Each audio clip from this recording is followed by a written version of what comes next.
On the morning of September the 11th, I showed up at the office at my normal time, about 7:15, and did whatever my normal habits were at that time of day. Morning coffee, hello to this person, that person, and back to my office probably by 8 o'clock, and sitting, opening emails, or, you know, signing some checks, whatever the normal process was that day. That morning was just like a regular morning. It was a beautiful day, just walking in, coming out of the PAIR train, coming upstairs. It was really a nice day. Came upstairs, had my breakfast, addressed all my emails. I arrived in the office at about 7:30. The first thing I needed to do was fax over the daily figures from New York from the day before, so I was busy faxing things. I was sitting at my desk. I think I had 2 faxes on the way over to London. It's a beautiful sunny day, and, you know, there's always a spectacular view usually from there, and we were, you know, going about our day, and, you know, there's a lot of bantering amongst the guys on the desk and stuff, and a lot of bantering back and forth.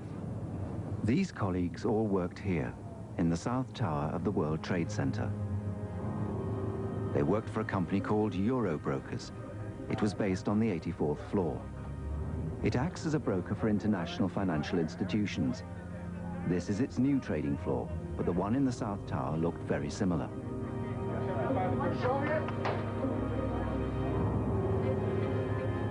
At the same time as they were arriving in the South Tower, another group of colleagues was arriving for work in the North Tower.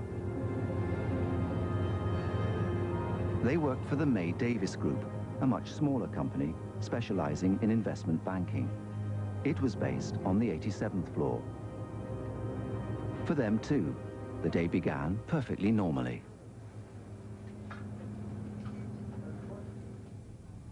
September 11th started for me. I was walking to work. I live on 44th Street, right by the UN. And Owen calls me in the morning, Owen May, the chairman of the firm. And just going over what I had to do. I had a meeting that morning, and we talked, and I got to Grand Central Station, which is, you know, 3 stops from the office. And I get onto the train. I get out of the train, and I remember just how beautiful a day it was. It was just beautiful. So I got dressed, got ready, walked the dog, got the coffee, jumped on the train, and went to work. Stopped, I got some fruit along the way. I got a big cup of tea because I was so sick. And I proceeded. I went up the escalator, the elevator, and I went into my office. I had some tea, and we were all just laughing, joking around like an ordinary day. I arrived on September 11th, about 8:15 actually. I think I was probably 10 minutes late because the night before was the first Monday Night Football game, which I remember. I ordered my breakfast. I remember sitting at my desk. My partner Hong arrived. Some of my younger apprentices were in the office as well. Adam, who I worked for, was on the Atkins diet, so he ordered eggs and potatoes, and that was free potatoes for me every morning for breakfast. So I just sat down, went behind the desk to check my email, like I did every morning. Was eating my breakfast, just basic office banter, you know, how was the night before, you know, making fun of me for being late, just, you know, everyday stuff that we did, you know, eat your breakfast, let's go, we have to work. And I remember I reached over the desk because the garbage can was on the other side of the desk to throw out the container of eggs, and that's pretty much when I felt the boom. Just a regular day, so we thought. Got to the train station in Morris Plains about 6:30, hopped on the train. I was in Hoboken, got to the World Trade Center, 8:15 in the morning, went downstairs to Akbar's, got my morning coffee, made my way up to the office, was at my desk by 8:30. I was drinking the coffee, checking my email. 8:46 is when the day changed.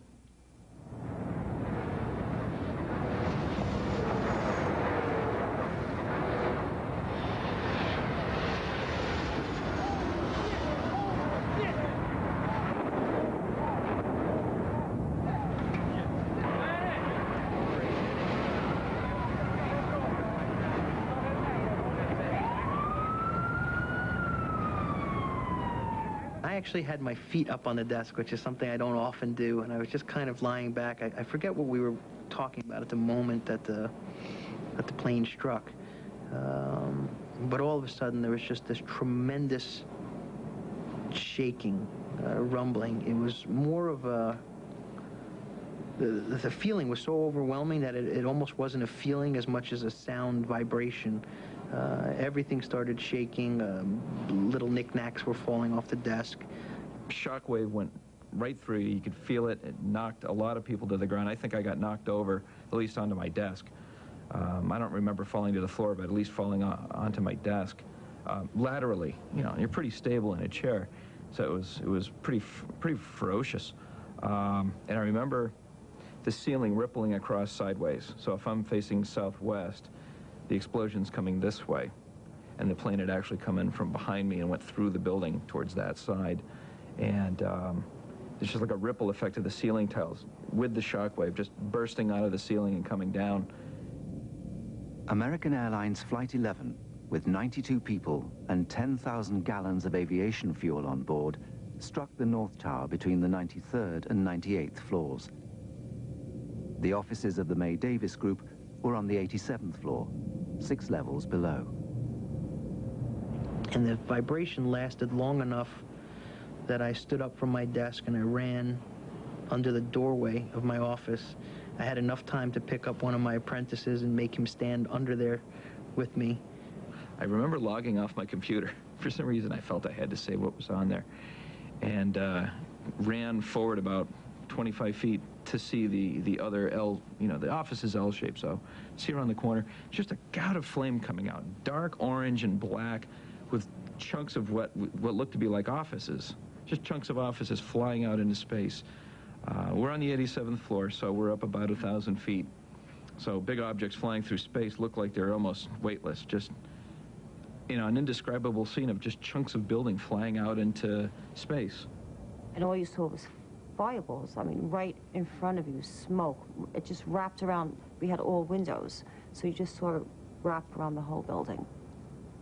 What I thought were briefcases or suitcases falling from the sky, bodies just falling from the sky. I was in so much shock that my body just shook, and I was like, no, this is a bad dream. I'm having a dream. And then I just, you know, when you play with your eyes and you opened your eyes again, and I saw John Paul, and John Paul was like, call your family and tell them we're okay. Everybody call their family and tell everybody that you're okay. And I walked over to, the smoke was coming in, so I got really scared because I was so sick. That bad cough, bronchitis. And I tried to kick Owen's office door open, and the phone rang, and it was Owen. Owen May, the chairman of the company, was phoning from his car. He was stuck in traffic. As I looked underneath my rearview mirror, I saw flames busting out of Tower 1.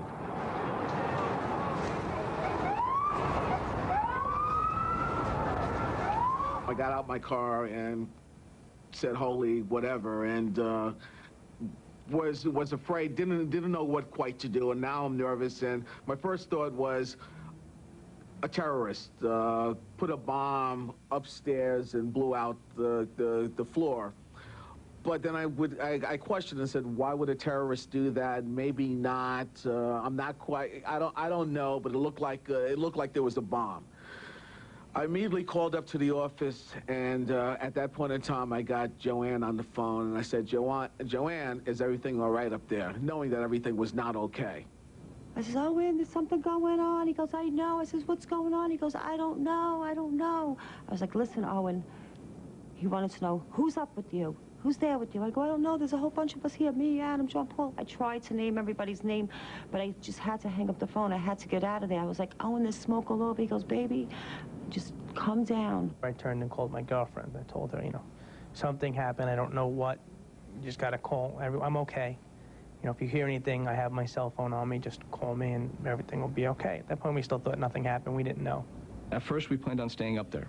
So I remember looking around for a fan in the office, running around trying to find a fan so we could, you know, clear up the air a little bit.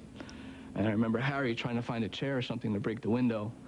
And then someone stopped him, told him, you know, let's just get out of here. Harry Ramos was the company's head trader. He lived with his wife and 2 small sons in the suburbs of Newark, New Jersey. I decided to stay home with the kids. I was tired from the day before. We had just celebrated my son's birthday. And also, I was very tired from my mother had just passed away September the 1st. So I was very tired, and I decided to stay home that day with the children. Harry called and said good morning, and I told him that I decided to stay home in bed with the kids and just relax, and he said okay, and that he would call me a little later. Actually, I was in bed with the children, and the phone immediately rang once again, and it was Harry. And Harry said, Mick, don't panic, I'm fine, but something just hit the World Trade Center. I immediately, and he also mentioned, he said he had to go. With Harry in the North Tower was Hong Zhu, another May Davis employee. He'd originally come from communist China. Some people said, "Oh, it's bad. We got to get out of here," and I said, "Well, I want to stay here, wait for help." Anyway, no one else seemed to agree with me, and I believe Adam actually asked me if I have a T-shirt. I said no, and he had a T-shirt inside his shirt, and he pulled off the T-shirt and split it into 3 pieces and poured some water onto all of them, and gave me 1 piece and said, "Go." I said, I hesitated, and some people, I believe, started exiting the office, and what I did is I called 911. It seems like it took a few minutes to kind of just get everybody together. My partner, Hong, refused to come out. He said that he was going to stay and wait for the rescue workers to come up or the police to come up. We moved out into the stairwell, and I noticed right away that where the men's bathroom was, it wasn't there anymore. There was this just giant void, almost V-shaped, where the door used to be, crevice going straight down, and smoke was coming out.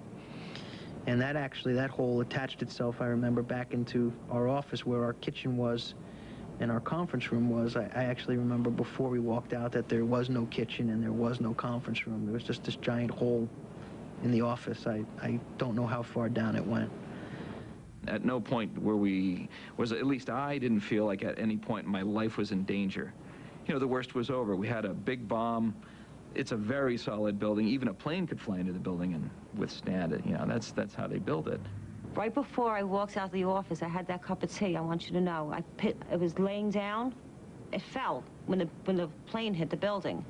I put it back up. I said, I better put this cup of tea because I'm going to have to come back here tomorrow and clean up this mess. And I said, you know, everyone, single file like in school, put your hand on the next guy's shoulder and we'll all get out of this thing together. We'll make sure everybody gets out together. And we had made our masks from T-shirts, and, you know, and by the time we got back out again, we really needed it. The smoke was bad.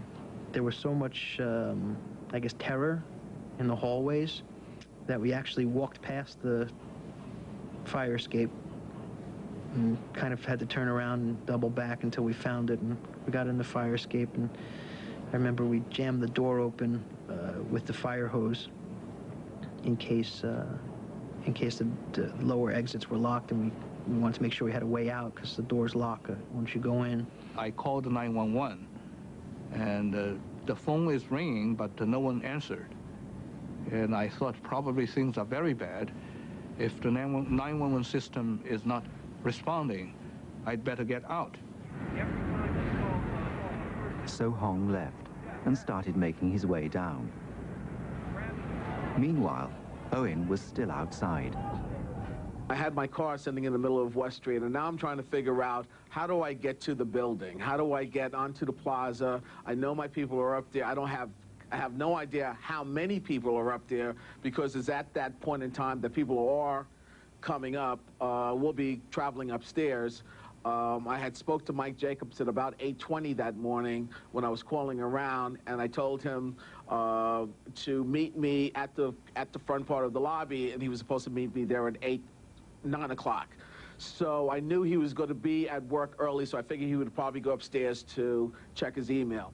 So I go in, I miss the first elevator. You know, there's two elevators that I have to take to the 87th floor. That's the floor that we worked on. And there's a sky lobby, what's known as a sky lobby at 78. And I run to the elevator, and it shuts right in my face. Two elevators, you know, just I'm like, hold it, and it shuts right in my face. All right, take the next elevator. I go in. As soon as the doors close, the plane hits. Now, we didn't know it was a plane that was hitting. You know, it felt like the elevator went up maybe 3, 4, 5 flights. And it felt like the elevator cord snapped. So we came, it wasn't like it was shooting down, like you were coming 50 flights down. It felt like we were slowly going down. You didn't really know what was going on. You know, I've grew up in elevators my whole life. I've been stuck in elevators before. To me, it's no big deal. You know, you hang out a half hour, somebody gets you out.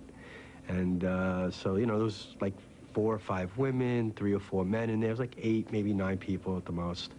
And I, you know, said, calm down, don't worry, it's the World Trade Center. Someone's, you know, going to come and get us out. You know, read your paper, I'll drink my coffee, and let's hang out, and we'll get out of here.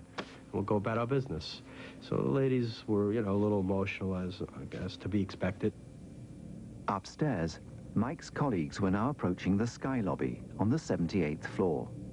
The main elevators go up from the ground level up to the 78th floor, and at that point you have to take different elevators. It's kind of a junction. There was also a junction in the staircase where you had to go down another flight of stairs. You had to walk down a hallway, and you had to go down to another staircase. I distinctly remember looking back and saw my head trader, Harry, helping people come out of the old stairwell that we had just come out of while we were helping everybody get into the new stairwell. Then we let a few other people go ahead of us, and I just remember looking at Harry, and he looked at me for a split second, and I headed into the stairwell. Below the sky lobby, it really started to get filled up. A lot more people were coming in, and the line that we had, this human chain that we had, was starting to get separated a lot more. And, you know, so you kind of clustered up 2, 3 people at a time. As more people started to come down, you found yourself talking to a lot more people. What floor were you on? Do you know what happened? No one knew what happened. We'd go down a few more floors, and you could smell jet fuel. There's a very distinct smell, like when you drive by the airport. It's like, oh, geez, that's really bad. It was a plane. And then I think somebody had mentioned, yeah, I heard on the radio or on the TV from one of the floors of people coming in that, in fact, it was a plane. We said, oh, geez, they must have flown a plane into the building. We really have to get out of here. All of a sudden, there's a door that's blocked. You know, so everybody bunches up. You know, it's like a parade going into a blind alley.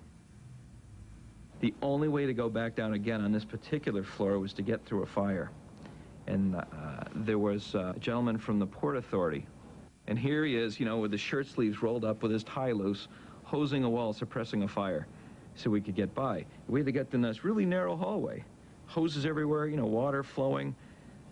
Smoke was building up pretty quickly even on this flight, and there was a hole in the wall, gosh, about, you know, 3 by 2. And on the other side of it, you know, everyone takes a peek, and you never forget these quick glances you get. Just flame. I mean, flame on top of flame on top of flame. That whole other side of the wall was flame. And all he was doing is just suppressing it with the hose until the firemen could get there so we could get by. You know, it didn't ask for this, just hosing the wall down so everybody else can get out. And there's just no way in my mind that this guy got out, and you know, it wouldn't leave me for days. Because nobody from our floor or anybody else would have been able to get out on that level if it wasn't for this one guy. I mean, you know, your emotions run wild when you think of that. While the May Davis employees were trying to escape from the North Tower with their lives, people working for Euro brokers in the South Tower were still safe. Nothing had yet happened to their building. But of course, they could see the devastation next door. At 8:46, there was a boom, a noticeable loud noise. My lights buzzed above me, and I looked up at them. My head jerked upwards with that boom and the buzz of the light, and then in my peripheral vision, behind me and to my left, as I looked up at the lights, I turned around quickly, and the whole airspace outside my window, just right up against the glass, was filled with flame, which lasted for a couple of seconds. And it was an incredible sight to see. And then all of a sudden, there was just papers all sort of lit on the outside, like confetti, but larger pieces of paper burning, just floating in the air. We didn't really know what happened. People were yelling and screaming and told us that, a plane had hit the other Trade Center, and you could see smoke pilfering through, blowing through. And so a lot of people ran over, and I, like myself, and they originally said it was a Cessna. And people said, a couple of people said, that's no Cessna. When I reached the window to see what was happening, all I saw were the flames just exiting the building and all the papers flying out from this explosion. They were so close to the window that you can actually read what was on them, which I thought was so strange and so surreal, that you can actually read the papers up close. I'm one of the dozen or 10 or dozen fire marshals on our floor, volunteer fire marshals. I jumped up, grabbed my flashlight, my whistle, put it around my neck, and went out of my office and started telling people, come on, let's go, there's been an explosion, out, and we did our best, as I did in my quadrant, and other fire marshals doing the same thing in their quadrants, to scoot people off the floor. And this went on aggressively for 5 minutes. We got a lot of people off the floor. I think there was about 280 people on the floor that day, and my guess is in the first 10 minutes, we got everybody out except for maybe 25 people. The chief executive of Eurobrokers, Gil Scharf, was actually in London that day. His personal assistant had only just come from the London office to work for him. I picked up the phone and dialed London. Gil wasn't there, but I spoke to my London boss, who I'd just recently left, and he answered the phone, and I can remember exactly what I said to him and what he said to me. I said, Rob, I said, something's happening next door. We're all okay, but we're leaving. And he said to me, something's happening next door. Fucking hell, Janice, a plane's gone into the building. Get the fuck out of there. I don't remember hanging up. I don't remember saying goodbye to him. I just remember running through the dealing floor. I find it incredible even today that here was a guy that was 3,500 miles away from me who knew what was happening less than 500 yards from where I was standing. We walked down probably, I don't know, 10 flights of stairs, and there was the first announcement, which said, this building is stable. I repeat, this building is stable. We have been asked not to evacuate World Trade Center 2 by the emergency services. They need the space on the plaza for the people being evacuated from one World Trade Center. So please stand still, note which floor you're on, and re-enter the building at one of the nearest re-entry point. In fact, some people came back. My guess is about 25 of our people returned, such that at 9 o'clock-ish, we had probably 50, 55 people on the floor. I moved from the west side of the building near my office to the east side. That's where our trading operation was. It's a rather large trading room. It ran the entire east wall of the building from the south to the north.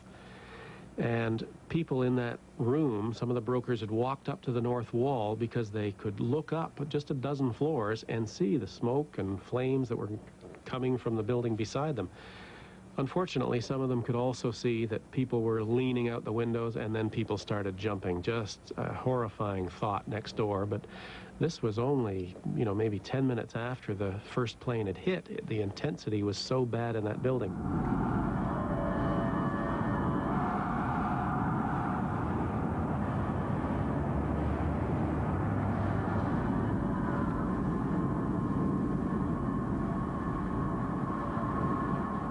We saw the plane on the other side of the building, and there was smoke everywhere, and people are jumping out the windows.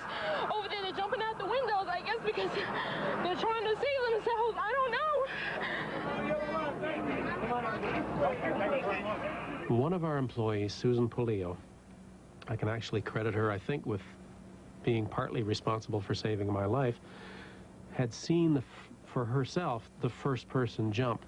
She spun away from the windows and in tears ran back to me. She said, "Oh, Brian, Brian," she said, "it's terrible. People are dying. People are dying." I said, "Susan," I put my arms around her. I said, "Susan, I know it's a terrible tragedy. Come on, let's get you composed more." And we moved from the east side of the building down the hallway to the ladies' room, which was on the west side. And I credit Susan with perhaps saving my life. She moved me out of that trading floor to the west side of the building where I was fine when the second plane hit.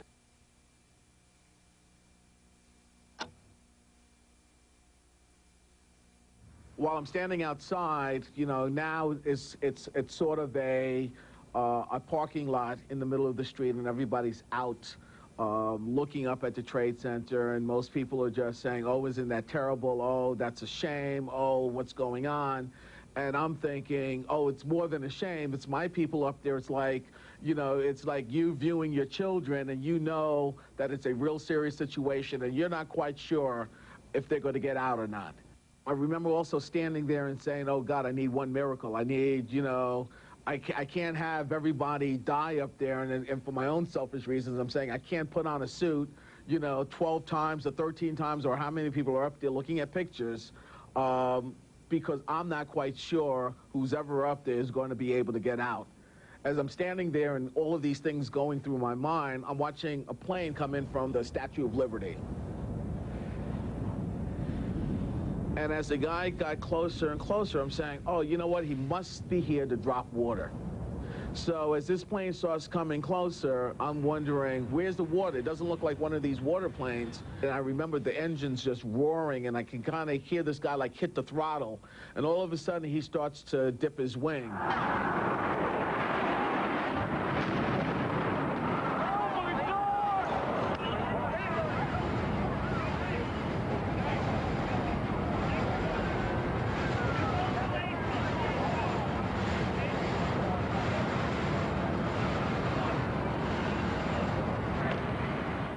There was like a double thump. There was a bang, thump, and the ceiling collapsed around us. There were speakers and air conditioning ducts and lighting fixtures that just came down out of the ceiling. No electricity. It was sort of darkness other than a little bit of daylight coming through the window beside us. And I will tell you that the next 10 seconds were, for me, the most terrifying part of the day. The building, just as it fell apart, began to sway, and we went to my left toward the Hudson River, and we just kept going and going. Now, I was used to the building swaying. It was built to take wind, and we got used to a little bit of swing back and forth, slow, during windstorms, and it was no big deal. But this particular moment, this 10 seconds, we just went what seemed like yards to me. We just kept going, and I thought we were going over. It stopped, and then slowly came back. And that whole process took 10, 12 seconds. As soon as the building stopped moving, it just went one way and back. As soon as it stopped, I sobered up. I mean, from that moment on, I felt like I was in control. I wasn't concerned. I knew I was all right. I just knew that I had to leave. The second plane, United Airlines Flight 175, with 65 people on board, struck the South Tower between the 78th and 84th floors. Eurobrokers was at the upper level of the impact, on the 84th floor itself.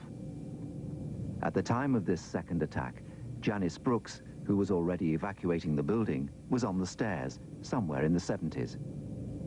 All this happened so quickly, I mean, within seconds. And then there was this blood-curdling scream, a woman screaming. And everyone was looking at each other because there were, 2 or 3 women in the corridor. And it was none of us that were screaming. And then there were shouts of help, help, help. So we all piled to the top end, and people were bashing against the wall, against the door, trying to get us to open the door. And then there was, again, all these pieces of ceiling tiles, and just the door frame had warped, so we couldn't open it, and they were pushing from that side, and we were pulling from this side. Eventually the door opened. This lady came through. It was the first lady that came through, and she had, her arm was cut, and it was like someone had got a knife, and she was cut from her shoulder down to her elbow, and it was just flapping, and there was blood splattering everywhere. And she was crying, and she had something wrong with her foot, and her face and her arms were all cut. And she was crying, and one of the guys took off his shirt and took off his T-shirt and wrapped it around her arm and tied it underneath, so she was kind of like that. And then a man came through, and he was cut across the back of his neck, and all of the back of his T-shirt was drenched with blood. And another guy came through, and he had all glass in his chest. Great big pieces, like someone had just stabbed him with a milk bottle or something. And people were just pulling the glass out of his chest. And then came the lady that was screaming. And she was saying, I can't see, and all her eye was just blood. And someone gave her some water, and she washed her face.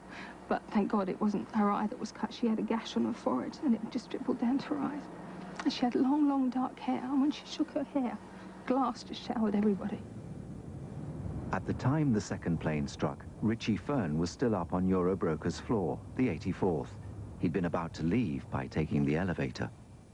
I exited left, ran toward the first stairs that I can find, but noticing all the while that the ceiling had caved in.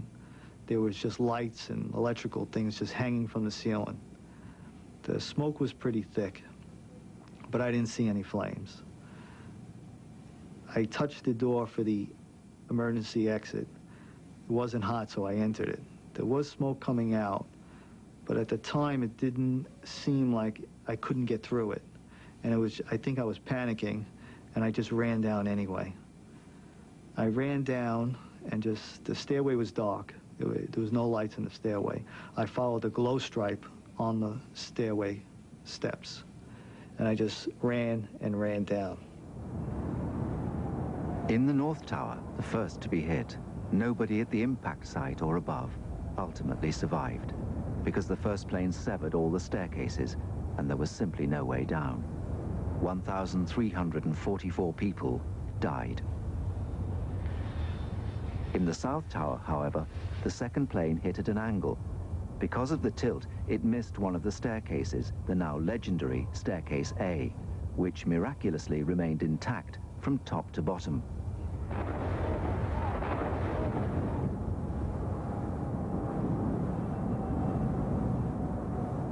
At the 84th story, the upper wing of the plane scythed right through Eurobroker's trading area. Of the 50 or 55 people on that floor, it's believed that fewer than 10 survived the initial impact. In the dark, it was pure luck that Brian and some of the first survivors he led out found Staircase A. This group of 7 of us, we started down. We only went down 3 floors when we met a heavy-set woman coming up from below. She was halfway between the 80th and 81st floor, holding her hands up and said, "Stop, stop, stop," and kept walking up toward us. "We can't go down. You must go up. There's fire and smoke down below. We've just come off a floor in flames." And a debate started in this dark stairway. I had the flashlight, and whoever was speaking, I just moved the flashlight from face to face while they were talking. And people were, debating with her whether we should go. She was insistent that we go up. And in the midst of this debate, about 20 seconds into it, I heard a tap, tap, tap, bang, bang, bang, help, this small voice, but pleading voice in the darkness on the 81st floor, calling for help. "Help, help, I'm buried, I can't breathe, is anyone there? Help me." And I grabbed a coworker of mine who was on the floor, had come down the stairs with me, Ron DiFrancesco. I grabbed Ron by the shirt sleeve, and I said, "Come on, Ron, we got to get this fellow."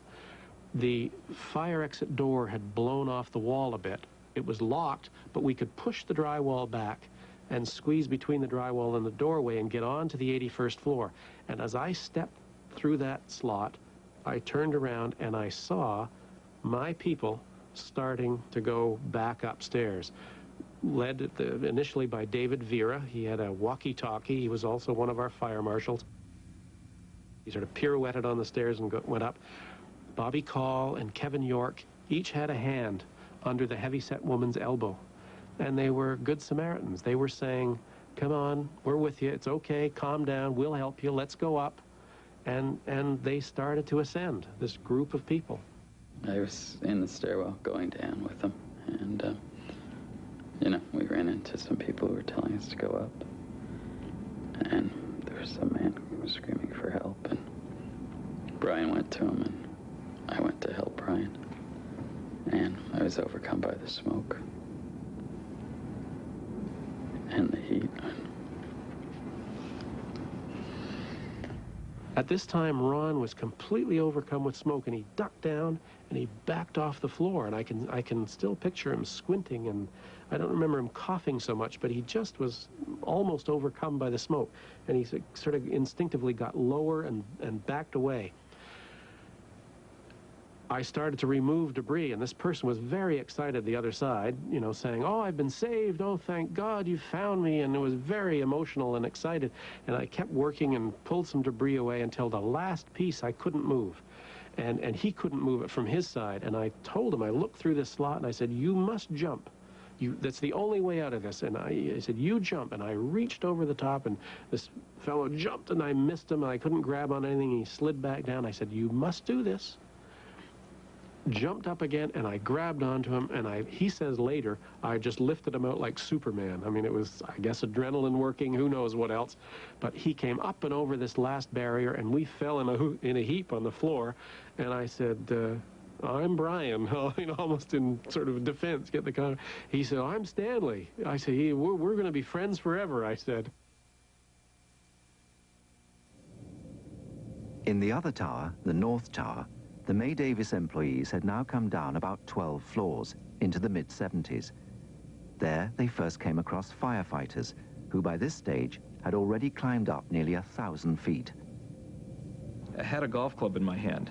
I said, "Well, I'm going to take this golf club. You might have to break a window or smash through something." And I told one of the kids to grab the fire extinguisher just in case. And I just kept it with me. You know, it felt good to have a golf club in your hand. And so I'm going down the stairs, and there's firemen coming up, and every single one of them had a joke about the golf club. "Saw your ball 2 floors down, inside the lobby in the rough, right over there. You know, watch out for the hoses." Every single one of them had a joke about it, you know. "Your ball's in the rough. Hey, your ball's 5 flights down." Wish I was going with you. And kidding around, joking, just trying to get everybody positive again. And, you know, you could just see it on their faces. This was the moment that they had trained for their whole lives, and to get all these people out was what they were doing. When I saw the firemen, the fear in their faces, the way they looked at me, and they were like, "Take it easy, go slow." I saw the fear in their faces. I knew that there was something going on outside that I didn't know about. And I just saw their faces, and I was like, they were so afraid, but yet they kept going up. I was very scared, more than anything, which I'm sure is a standard response. I was just afraid for my life. A lot of different thoughts went through my mind. Am I going to live? I'm young. There's no need for me to die. Just what the hell is going on here? What happened? Why did I take this job? Why am I this high up? Why am I not working on the first floor, the second floor? How is my girlfriend going to be? You know, she works, but the theory was I'll make enough money, we'll get married, and we'll be okay. How's my mom going to handle this? My dad died less than a year ago. He was a fireman, and he died because of his job. So how is she going to handle losing me also? There's stairs with flowing water. There's stairs with smoke pumping out. There's stairs where you can smell the potpourri in the lobby, and it's spotless, and the air is clean as a whistle, and you can hear all the TVs blasting. Everyone had the TV up high. There were floors where there were people standing in their lobby landing, or the stairway landing, watching people go by. So we went through every kind of weird floor environment and staircase environment. You could see just glimpses of firemen setting up base stations on floors, and, you know, this one's clean, let's move everything up, and just hauling tons of gear up, hoses, you know, equipment, hauling it up. People passed out, people who were being helped on by other people, just faces beat red and flush, like they were having a heart attack. And everyone was just pitching in to help them. All the way down, people were very positive.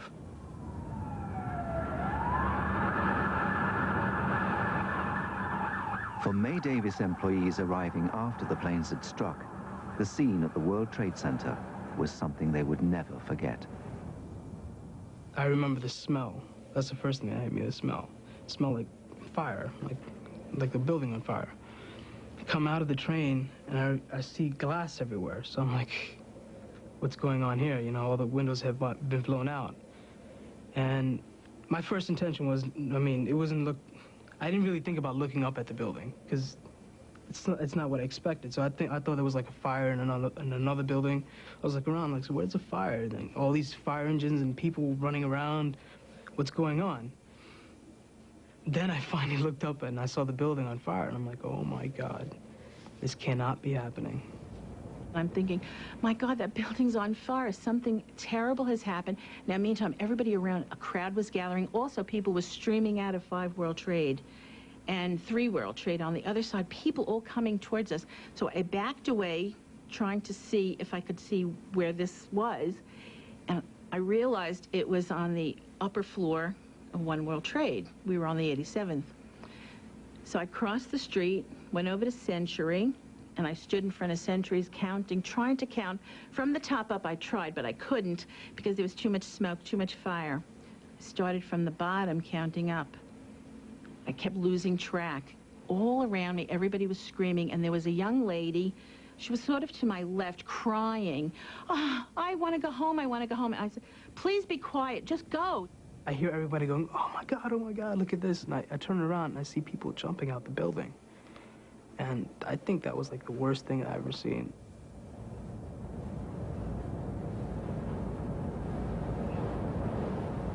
And I thought, oh my God, they're all up there. They'll all die up there, you know.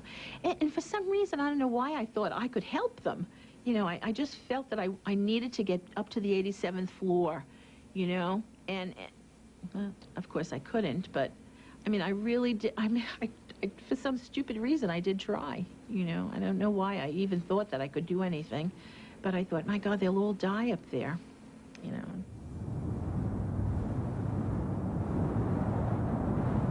But people were alive. Halfway down the North Tower, Hong Zhu bumped into his colleague, May Davis's head trader, Harry Ramos. He was helping a man called Victor. Harry was helping a man. He was very heavy set. I didn't know who he was.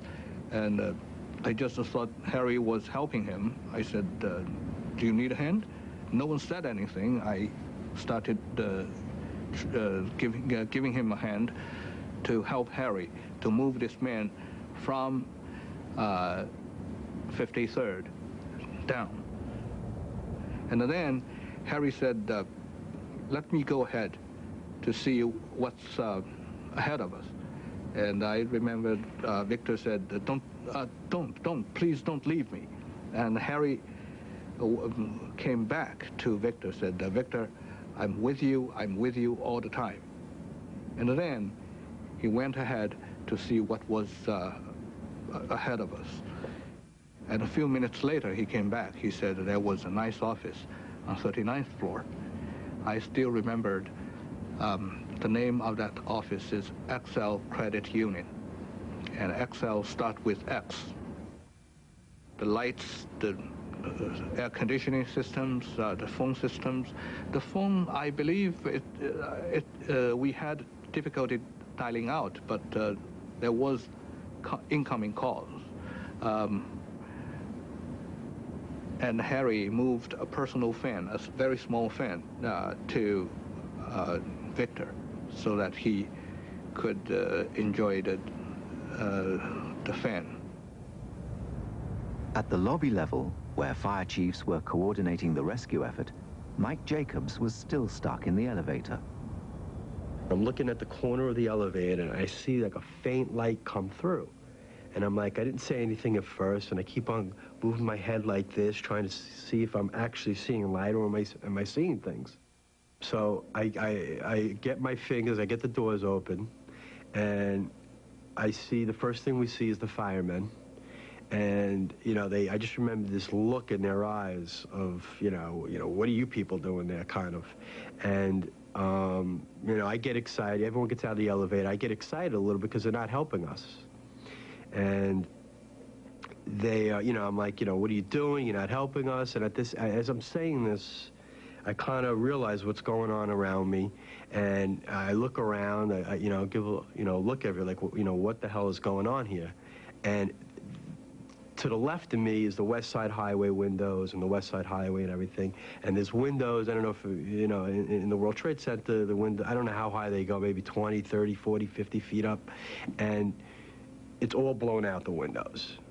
Everything is blown out. There's no one down there but firemen. Everything is just blown out in the whole lobby. And the lobby is it's a big lobby. And I'm like, as I'm saying this now, I'm realizing, what the hell happened here. And the fireman's like, calm down, I said, what happened? Where do we go? What happened? He wouldn't tell me what happened. He's like, go up to the World Financial Center. So we walk up the steps to the World Financial Center. That's the overpass over the West Side Highway to the World Financial Center. And when we get to the top of the steps, I see, I'm with this lady that was in the elevator with me, and I'm looking, and I see on the window a pink schmear. And I didn't know what it was, and I'm looking at it with this inquisitive look, and me and the lady are like turning our heads like, what is that? And we take a few steps over, and all of a sudden I see splattered bodies all over the place. And I'm like, the lady falls at my feet, and I realize the pink schmear was blood and guts on the windows. And at that point, my friend who I grew up with, lived in Florida, but he was staying in my apartment, gets through to me on my cell phone. Now, no cell phones were working, no nothing. It's a miracle this guy gets through to me on my cell phone. Calls me up, says, Mike, get out of the buildings. Both, 2 planes hit the buildings. And at that point, that's when I knew what happened. 2 planes had hit the building. I was like, oh my God, call my mom, tell her I'm okay, I'm leaving now, click. Steve Sherast and Joanne Capestro were now reaching the bottom of the stairs. They came out 1 floor above the lobby at the mezzanine level, where there were views out onto the concourse between the 2 buildings. There's cops, Port Authority, firemen, all kinds of rescue people in lines just waving you faster and faster as you went. Keep moving, don't run, but get going. Don't look out the window. And I remember 4 or 5 people said, don't look out the window. So, of course, you look out the window like you're a kid. And we spied out the window really quickly. And the impression of that is pieces of bodies as far as the eye could see. There's the big plaza out between the buildings. There's a big globe in the middle for anyone who's ever visited it. Big plaza, a couple hundred yards across. And stuff is falling and falling and falling. And there's just chunks of stuff all over the place. And on any given day, you might not have known what that was. On this day, you knew it was people. You could just tell it was people. And it was just hideous. I look, and what I saw was complete devastation. It was a war zone. Dead bodies. I saw a man and a woman where I would sit. Every day I used to go to lunch and read my book on the concourse level with a very good friend of mine. And that day, it was just a coincidence that I came out that exit. When I came out that exit, there was a man and a woman embraced with a piece of metal through them. I fainted on the spot.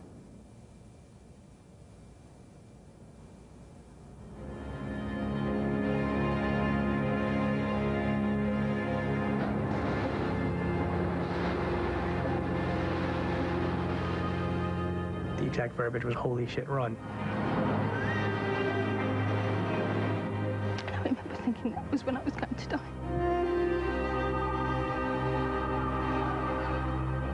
It was eerie silence, just silence, nothing. And that's when I thought I was dead.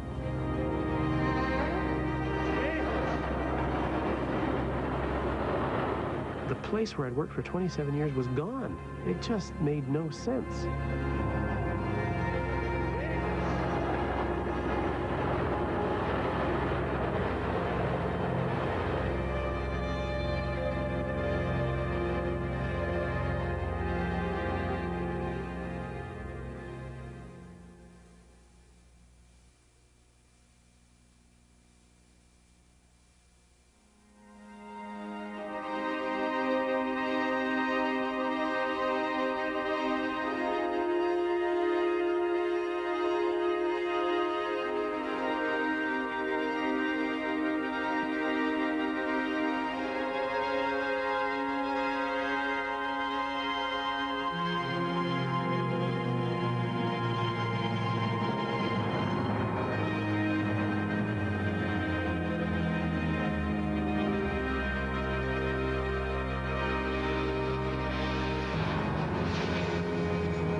shockwave went right through you. You could feel it. It knocked a lot of people to the ground. I think I got knocked over, at least onto my desk. All you saw was fireballs. I mean, right in front of you, smoke. It just wrapped around. We had all windows, so you just sort of wrapped around the whole building.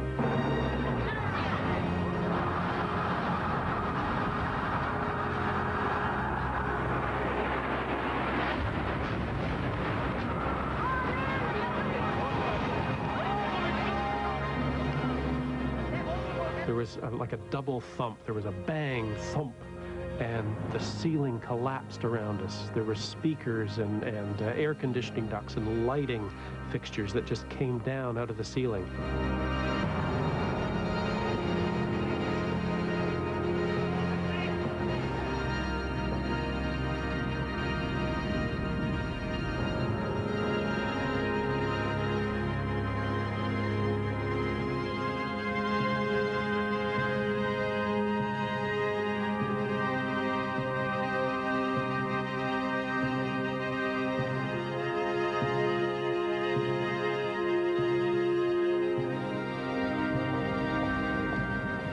As the survivors of the attack were trying to escape from the two towers, other people were still arriving for a normal day's work.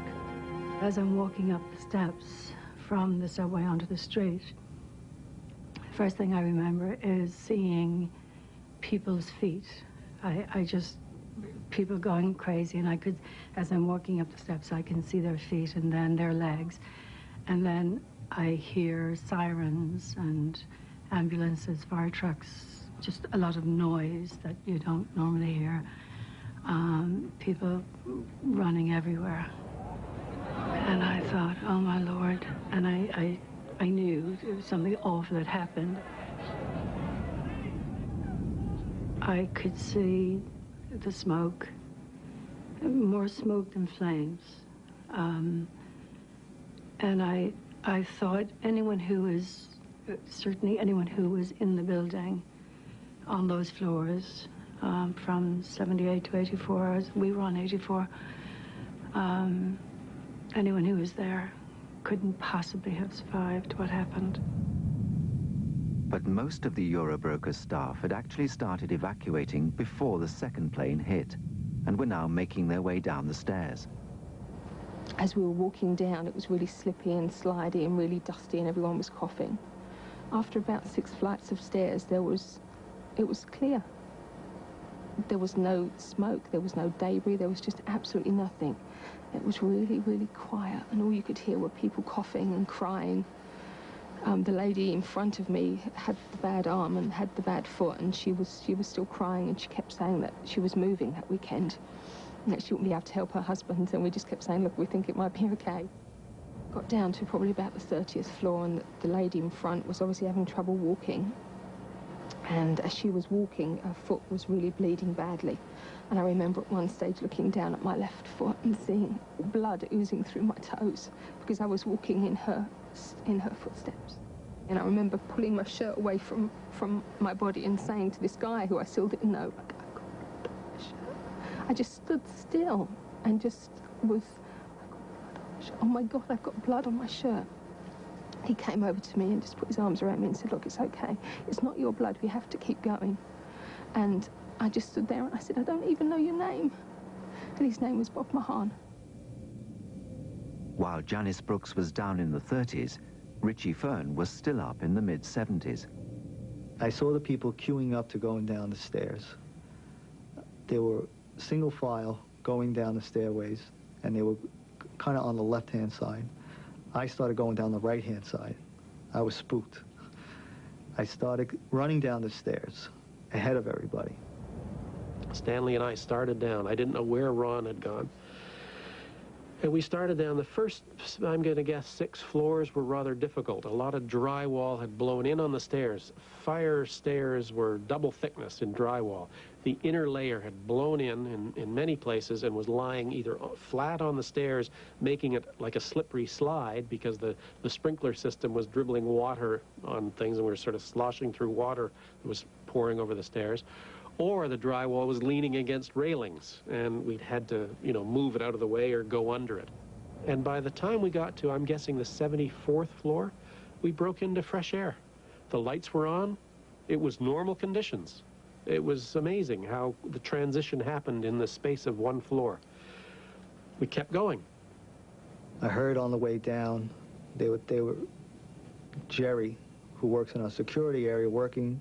He was trying to talk on the radio to the people that were left upstairs, trying to negotiate a rescue.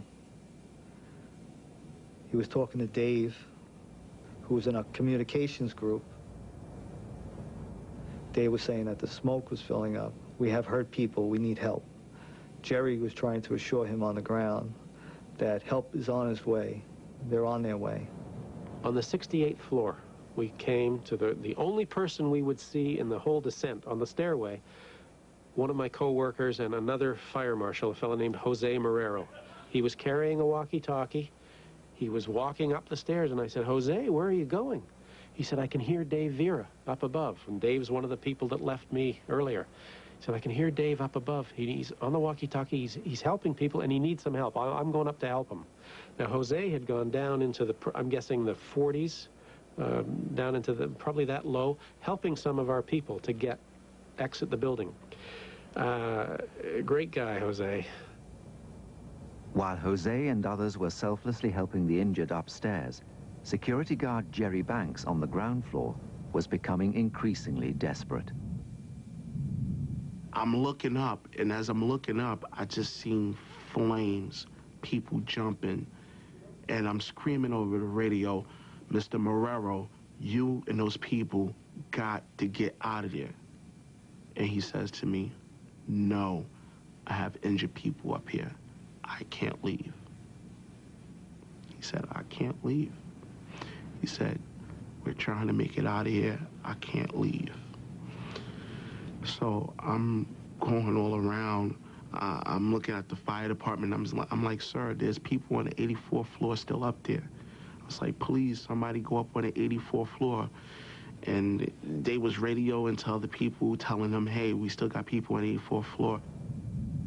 The most remarkable survival in the entire September the 11th story was probably that of Ron DeFrancesco. Overcome by smoke on the 80th level, Ron decided to go up, higher into the building. I was overcome by the smoke, so I decided to get out and get up. I couldn't, I didn't help Brian or that man. I went in search of fresh air, and we were looking. I was looking to get out of the stairwell. It was filling with smoke, and we were climbing and climbing and climbing, and, every floor was locked, which sort of panicked me. But in hindsight, it was a good thing.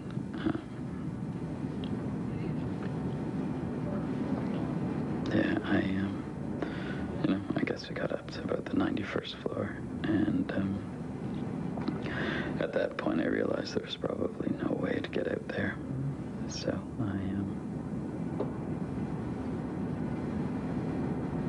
I started heading back down with a colleague of mine. And when we got down, I guess around the 80th, 79th floor, there's a little landing,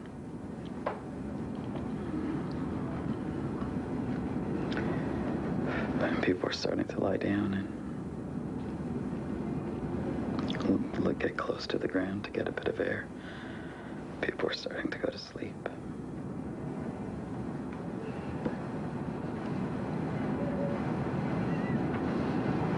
It's not a nice story.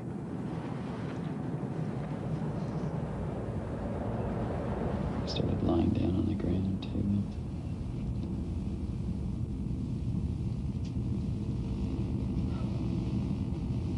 Get some air.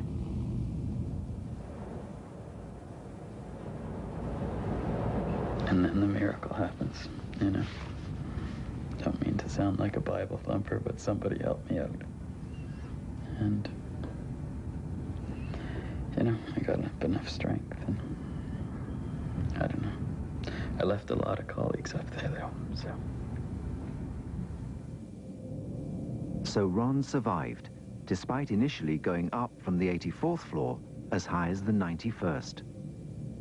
In fact, he, Brian, and Richie were the only three from the upper impact site or above who survived at all.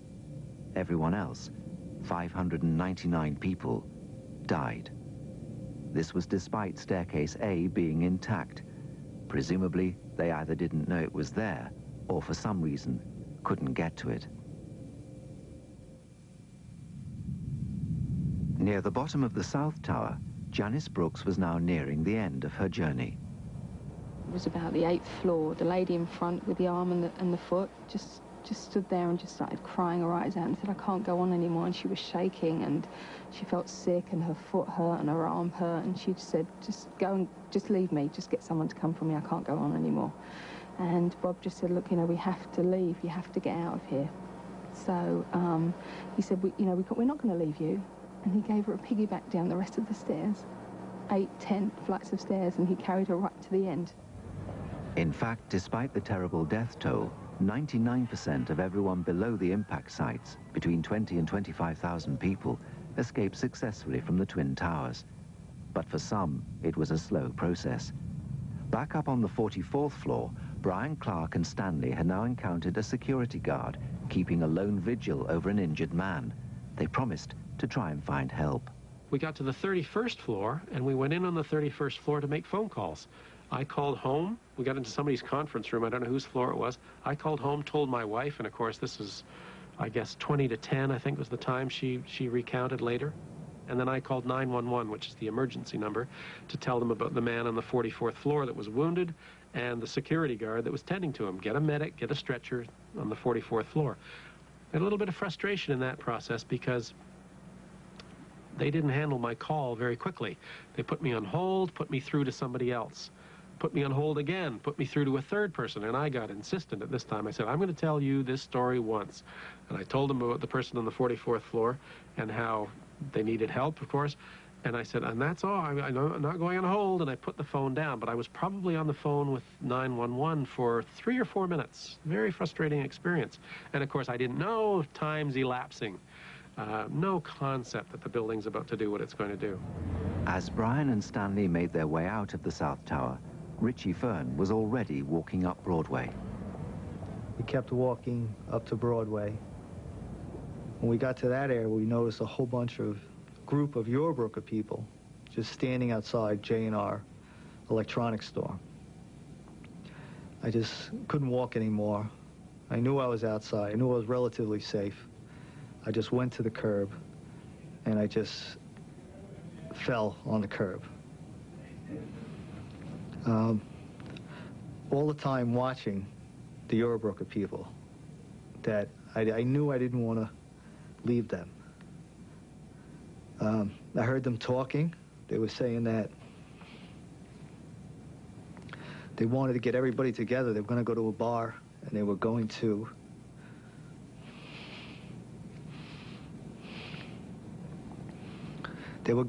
get everybody together and go to the bar down the block to see who was there and who was not there. So they started to walk away, and I figured I'd better follow them because I didn't want to get separated. I was following them down the street, and I decided that I'd rather call my wife than go to a bar. So I went to a place where I get my hair cut.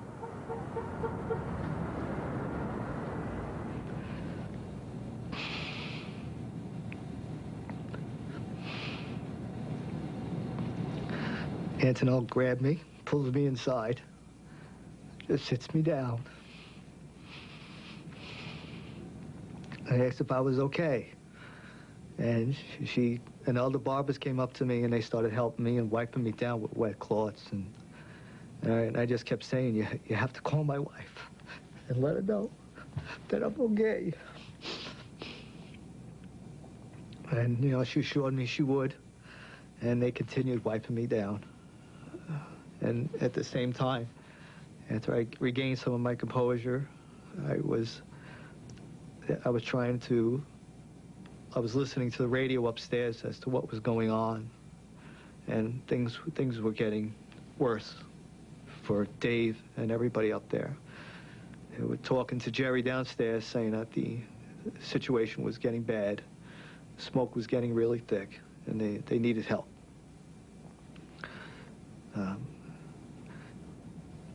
Antonella was finally was not able to get my wife on the phone. You couldn't make any long-distance phone calls.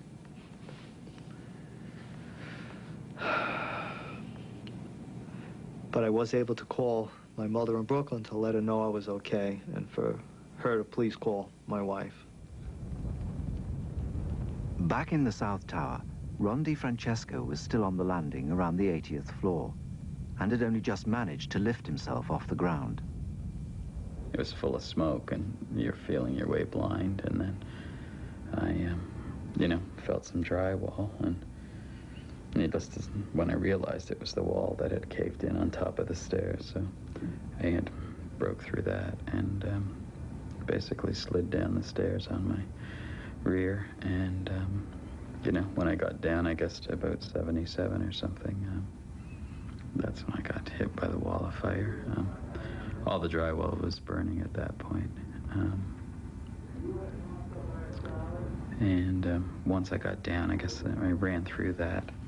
And I don't know if that's where I got my burns or not, but once I got down about 76, I guess, 75, it was pretty peaceful. It was very white and bright, and water was flowing down the stairs. I came across 3 firefighters, probably in the 30s, and I had explained to them that I was having trouble breathing. And I don't think at that point I was burnt that badly, because if I was, I imagine one of them would have come down with me, but they just told me to go downstairs and I can get some help down there. When I got down, I went out. You walk right out. The stairwell led to the courtyard, so the side of the courtyard was pretty horrific.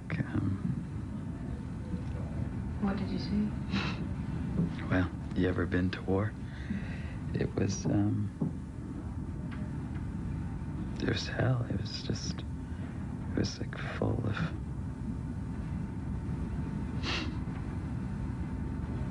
I'm sure you've seen it in the news. It's people and debris and people and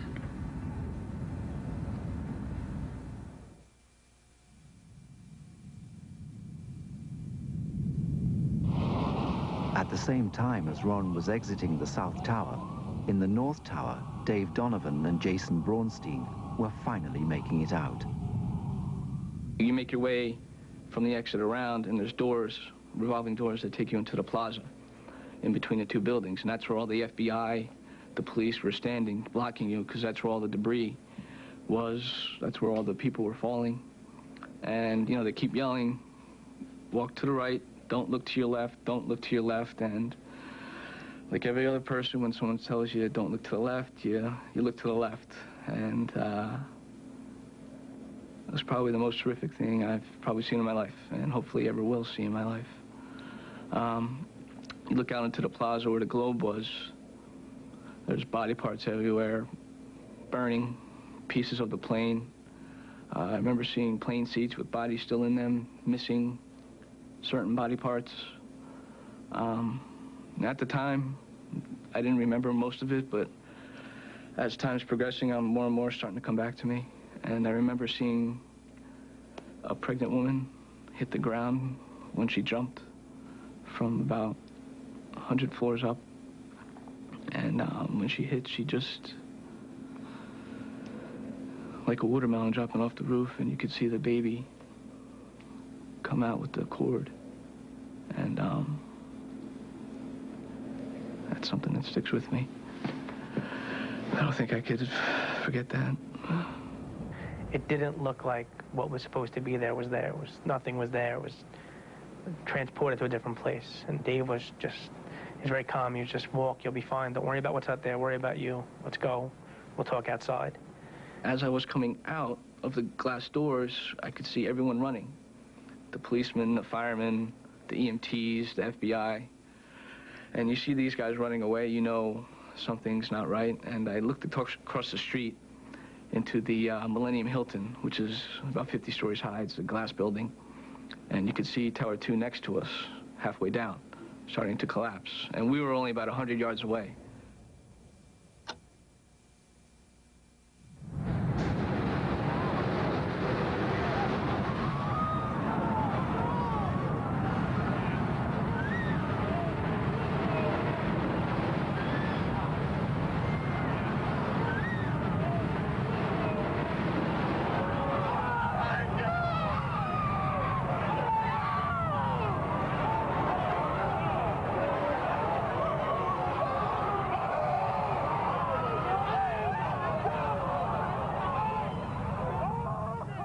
when you walk out the door, the building still overhangs about 10 feet, so you're still kind of protected, per se. Jason took off running. I didn't know he took off till the next day. I thought he got buried. I became like a deer in headlights. I just froze, jumped in the corner under that overhang, and I just started praying to Jesus for protection, to save me, and someone else jumped next to me, someone who I never met. He started doing the same thing, telling me to pray to Jesus, and I remember saying, I already am, I've been. You know, it's good, good, Jesus, Jesus. And then someone jumped on top of us to cover us. You know, another FBI agent, apparently. Then the building came down, and the big cloud came right at us. I mean, that overhang saved my life, because the steel beams were landing, like I said, about 10, 15 feet away from me. So a couple emergency workers on the sidewalk just start looking up. And at that point, the exact verbiage was, holy shit, run. I don't know what happened, I just ran. I didn't ask questions, I didn't want to know. At first, I just assumed that was the second plane coming in, because to me, that's what it sounded like. It sounded like the plane had hit the building. At that point, I proceeded to just run. I ran across the street. There was a small church there. And I was just getting, I turned back around as I was running up the block. And I saw what looked like a wave, just a giant gray wave, just coming down. I didn't, like I said, I thought it was the plane hitting the building. And just every once in a while, I'll see a flicker of silver, or just metal, just pieces flying everywhere. And it was another rumble. It was just a loud, deafening rumble. And you just turned back around, and I ran up about halfway up the block. At that point, I proceeded to get as far under a car as I could. I ran so fast that people were pushing everybody. I got to the corner. Once I got to the corner, I made a turn, a left turn, and the first car, there was a car there. And the car was on fire, and they were saying, don't hide under the cars, they're gonna blow, they're gonna blow. I go, listen, if I'm gonna go, if God's gonna take me, let him take me. I ran to the second car. When I ran to the second car, a priest grabbed me. I was in front of the church, in St. Pete's Church. The priest grabbed me, and I was like, Father, I'm saved. I go, please tell me I'm gonna be okay. Tell me I'm gonna be okay. He was like, you're gonna be fine. I says, I'm not gonna make it. And as I'm screaming, the debris is going into my throat. The priest is saying the Hail Mary. I'm cursing. I'm like, I lost my cell phone. I got myself so scared that I must have knocked myself unconscious, because once the tower fell, you heard boom, boom, boom, boom, boom, boom, boom, the metal hitting the car. Once all the falling stopped, you had the cloud, and it was just pitch black. You couldn't see anything, and it was eerie silence, just silence, nothing. And that's when I thought I was dead. I thought I was dead. But I kept hearing the guy praying to Jesus, so I know I'm still here. And, you know, we stood up. We couldn't see anything. Luckily, this FBI agent had a flashlight, so he, you know, we grabbed his arm, he let us out. And when we got out, right by the post office there on Church Street, I started throwing up. I was throwing up, and he said, guys, I have to go help other people. Walk up towards Broadway, you'll get help there. And then he just disappeared into the cloud. And, you know, I look back, I don't realize at the time, was this guy an angel? Did Jesus hear our prayers and send someone to help us? I was having problems breathing. Just the dirt and the dust in the air just was all in my eyes, my mouth, my throat. Like I said, I started to scratch at my mouth, my tongue, anything to breathe. And it was really upsetting at that point, because like I said, I thought I was gonna, you know, to make it out of the building alive and just die out on the street. It wasn't something I really wanted to do. At that point, I reached into my bag, just hoping, and I had a can of iced tea that I bought in the morning. It's cheaper to buy things by my house, and it was in the city, and wasn't exactly rolling in the money, so I decided to just buy the iced tea in the morning. I just luckily had it in my bag. So I proceeded to pour the iced tea into my eyes, my mouth, and just anything so I could see and breathe again. It stung and it hurt, but I was alive, so the little bit of pain was fine with me. Everything was quiet, and everything was white. And then I got up, and I turned around, and I looked at the lady next to me. She went to help a woman, and she went to pick her up by her arm, and only her arm came up. So she was just laying there dead. All you heard was, help me. Where those people were, I guess it was all the people that were laying in the street that I walked over after I got out from underneath the car, because everybody around me was dead. How I made it out is a miracle.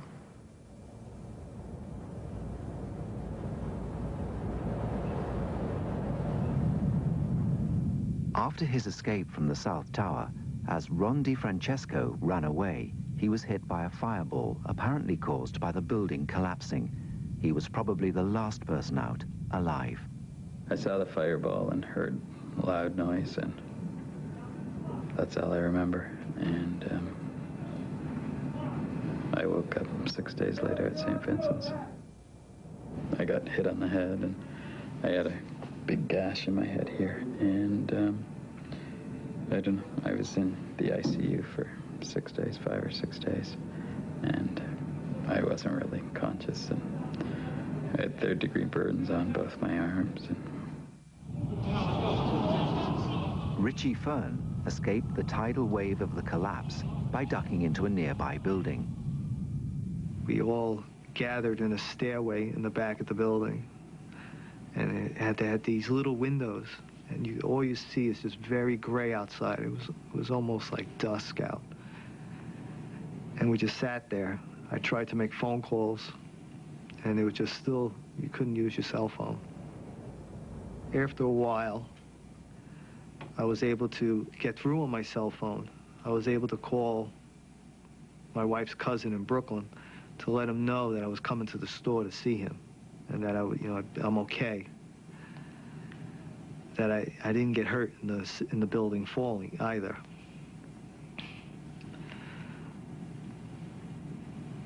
And then, after sitting there for a bit, Jerry came back on the radio. This time, nobody was answering him. This time, he was just calling and saying, "Is anybody out there?" And this was the first time I spoke on the radio. I told Jerry, "Jerry, there's nobody. Just go home. Get away from the building. Get away from the area." And he said, "Okay, Mr. Fern, that's what I'm going to do." I'm calling Jose, Mr. Chutnik, David Vega over the radio. I'm like, "Please, anybody pick up if you dare. Please pick up." And then that's when Richie Fern came on the radio, and he says, "Jerry." I was like, "Yes, who's this?" He was like, "This is Richie Fern. Listen to me closely. Go home. Get away from the buildings before you get hurt. Go home." And that's what happened. Steve Chutnik, Steve Dorff, and Jose Marrero all worked with Jerry in the security department. Those three men are the greatest role models that I ever had. As far as with Jose, yes, he was my boss. He was very calm, never, ever yelled at me. I mean, polite. Whenever he see you, he say hello, bright smile, everything. That's the greatest man in the world. That's my hero for September 11th.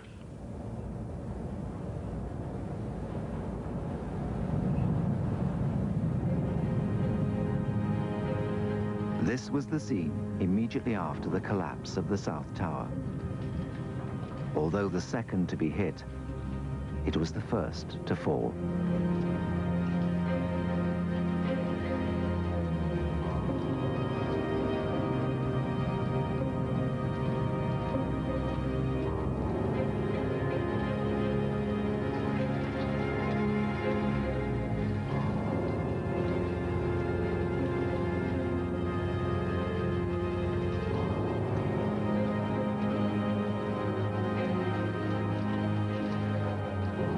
May Davis employee Adam Mayblum was still in the stairwell of the North Tower. That's the only time I feared for my life. I felt this rumbling from above. The whole building was shaking. And of course, we had no idea what it was. We didn't understand that the other building had been hit by a plane. Nobody knew that. And we certainly didn't know that it was collapsing at that very moment. We were certain that it was our building, and that it was basically our stairwell which was coming down upon us. That's how it sounded. And then slowly the sound and the rumbling just subsided. We managed to move out onto the 3rd floor in the lobby. All the lights were out at this point. Somebody had a flashlight, and we passed it up ahead. But there were so many people that we had to tell everybody, put your hand on the shoulder of the person in front of you and move out into the stairwell. And move out into the hallway, because you couldn't see. I mean, it was pitch black.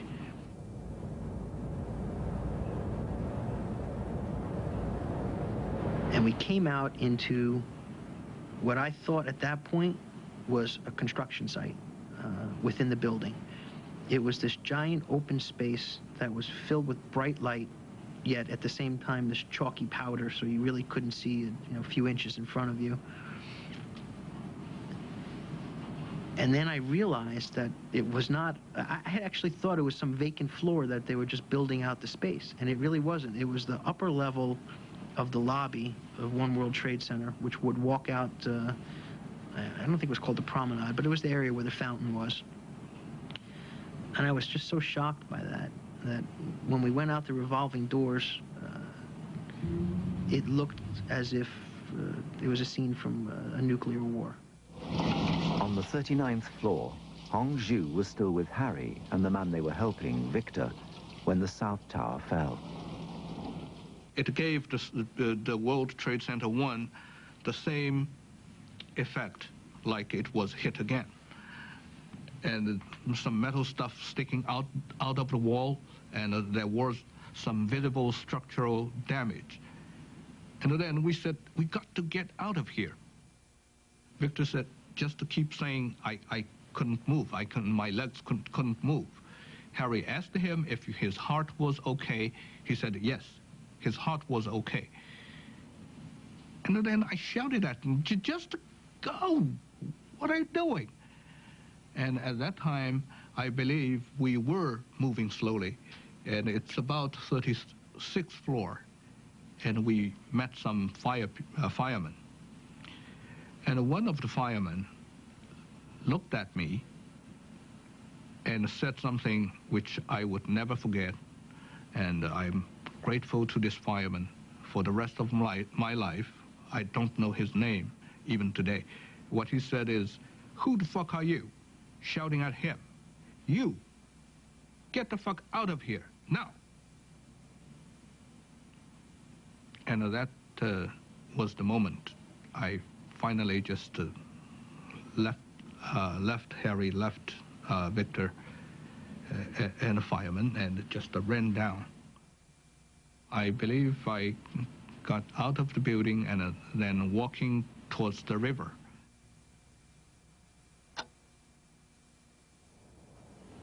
At that time, I heard people screaming first, and then I looked back.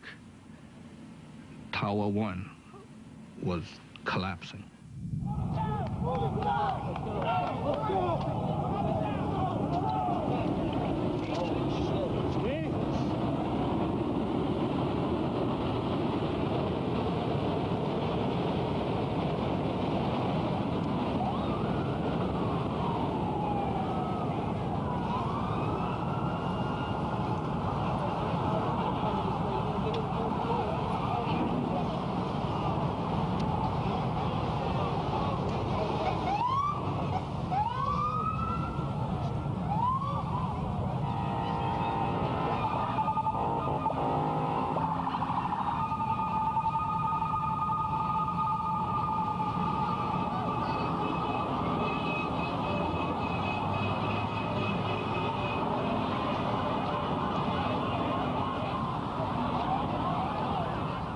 Janice Brooks was already at home in her apartment in a building very near the Trade Center.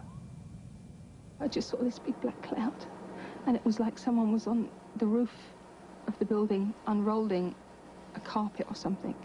And I just watched, it almost in slow motion, as one by one all the windows were blacked out, and it just suddenly crept around like it was in slow motion until it was just black. And I couldn't see my hand in front of my face. And that, I remember sitting down, and I remember thinking that was when I was going to die.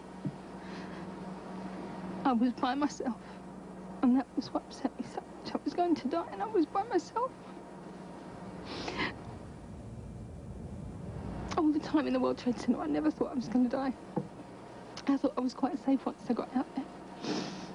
But after a while, the black went to grey, went to light grey, and then just went to swirling paper and dust. The television never came back on, but the phone line, for some strange reason, did. And I had started having phone calls from people telling me that the tower, 2 towers had gone. And I remember looking out of the window. One side of my apartment had stunning views of the Statue of Liberty and the harbour, and it was a beautiful, beautiful day. And out of that side was this wonderful summer's day, and outside this side was mayhem and chaos and people dying. And I remember opening the window and looking out. I couldn't believe that the towers had fallen. Brian Clark was already some distance away, walking uptown with Stanley, the man he'd saved. They'd exchanged business cards. We walked and sort of marveled, and we were in this crowd, and then all of a sudden, very mysteriously, Stanley and I got separated. I didn't know where he'd gone, and I stopped, and I put my hand in the air, and I went running back and forth almost frantically, "Stanley, Stanley," yelling for him. No response.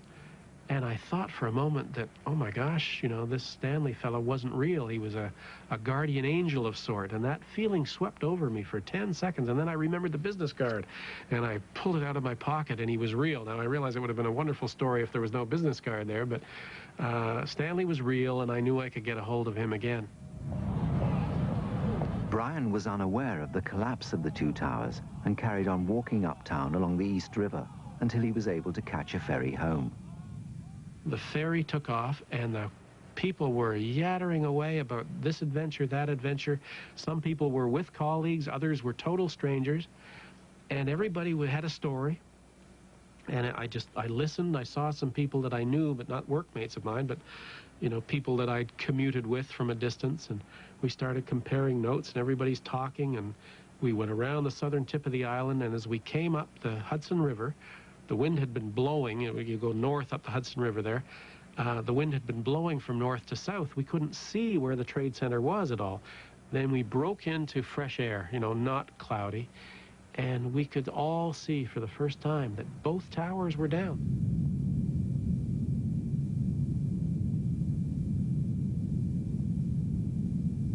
The ferry boat went silent, just absolutely silent. Nobody could believe what they were looking at, because this was our first knowledge of what had happened. It was a frightening sight, because you were just trying to process what this meant. I'd worked at the Trade Center for 27 years. I've been with Eurobrokers 30 years, almost 30 years, and the place where I'd worked for 27 years was gone. It just made no sense. In the immediate aftermath of the tower's collapse, no one knew who was dead and who was alive. Initial estimates were that 10,000 people had died.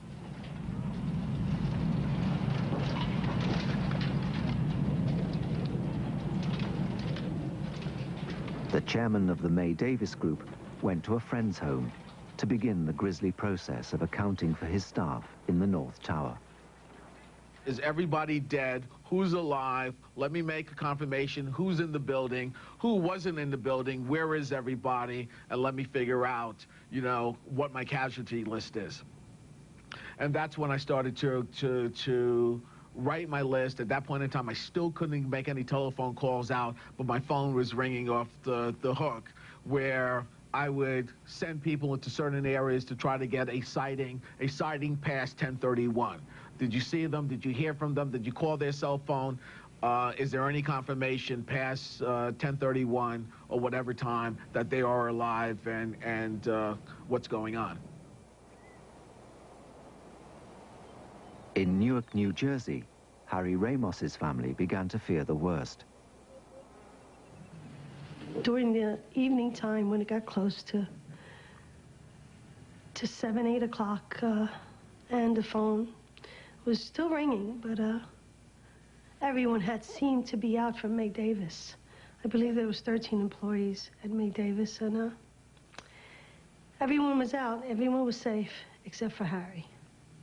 And I was told that he was seen on the 34th floor, And Han was out, finally out, and that's when I finally came to understand that it's a big possibility that Harry wasn't going to come home.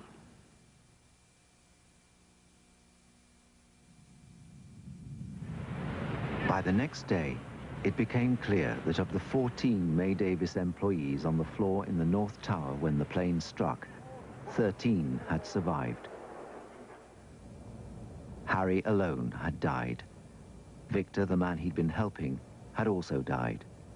It's presumed that Harry was still with him when the building imploded.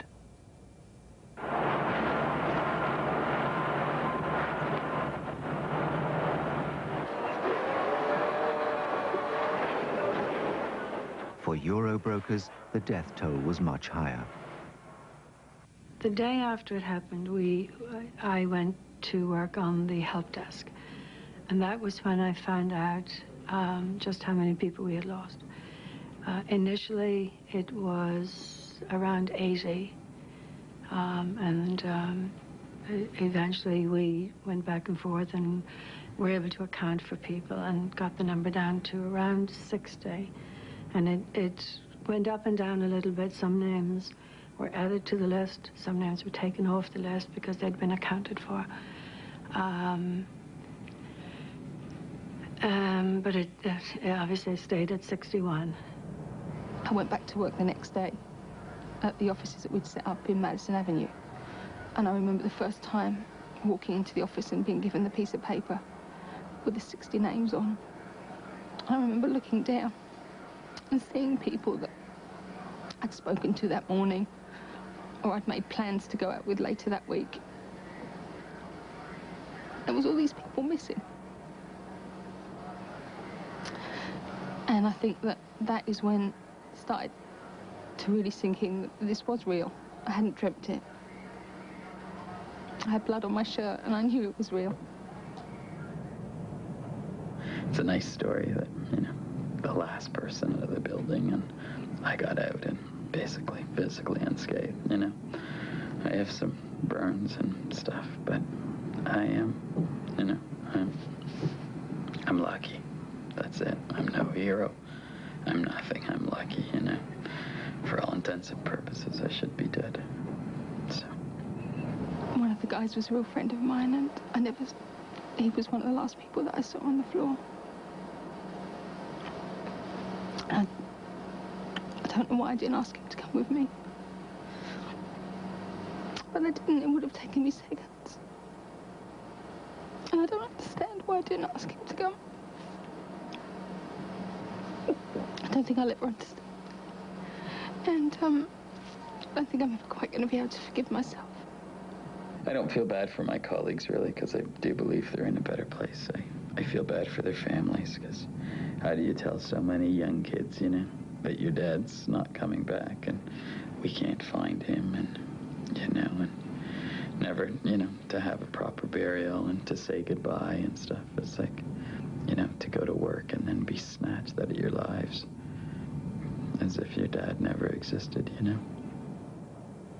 There's a real mixture of people's emotional recovery. The physical recovery has been fine, but the emotional recovery of some people is varied, or with many people is varied. We have been very fortunate that we have been able to be in temporary space where we can all assemble. In those first few weeks, it was essential because every now and then somebody would break down, but 3 or 4 people would be right beside them to comfort them and support them. And then it would be somebody else's turn. We all went through those cycles. We had on-site counselors for more than 2 months. At one time, I think there was even as many as a dozen counselors on the floor at the same time. We had group sessions, we had individual sessions, multiple sessions. You know, some people use the services more than others. It was available. That was a comfort. I think we've done a very good job of bouncing back. Some of those who survived September the 11th still have reminders of that day. Jerry Banks still has the radio on which he talked to Dave Vera and Jose Marrero. Poignantly, that morning they had swapped radios, so the one he used actually belonged to Jose. And remarkably, 4 months after the disaster, Richie Fern had these documents returned to him by the New York Police Department. They'd been found at the bottom of 1.5 million tons of rubble. The rescue workers had also found his business cards, still carrying his World Trade Center address. Jason Braunstein still has the bag he escaped with, which contained his iced tea. And Joanne still has the shoes she ran away in. 5 months before the disaster, Owen May had this video made showing their offices on the 87th floor. Zurich called again, and I got points. Still fine calls. What are we going to do about Apollo? Owen, what do you want to do? Very nice. Oh, did you satisfactorily? Sure. At the end of the cleanup operation, salvage workers found the May Davis sign, also buried under the rubble.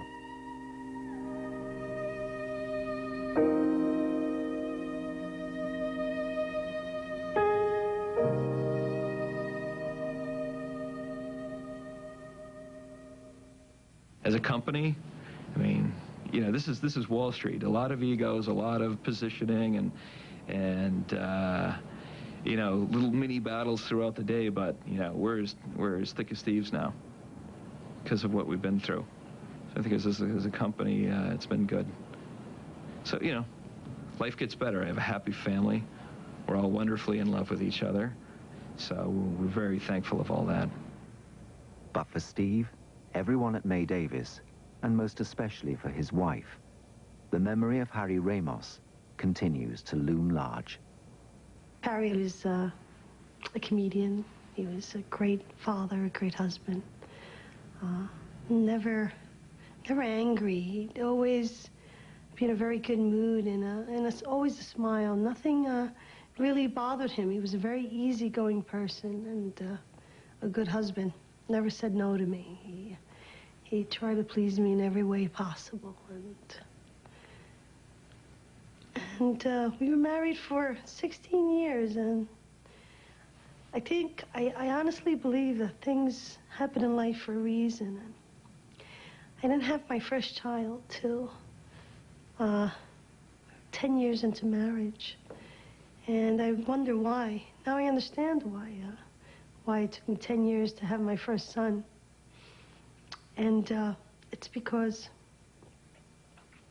I look at it this way. God wanted me to enjoy my life with Harry. And we had a solid, good marriage. And we enjoyed ourselves for 10 years before we had children. So, and I can say that Harry was a great man. He's going to be he's going to be missed by many people, and it's a big loss to all of us. And unfortunately, there's many husbands that are gone, and many fathers, and many brothers, and this was not only my loss, but I know that it was the nation's loss. It was terrible for everyone, and I'll live my life day by day, and remember all the good times. As I tell everyone, keep Harry alive. Joke about him. I tell Owen and I tell the people at work, talk about him every day and bring him back and keep him alive in your hearts and in your thoughts and in your prayers. But Harry was terrific. I'll never find another Harry.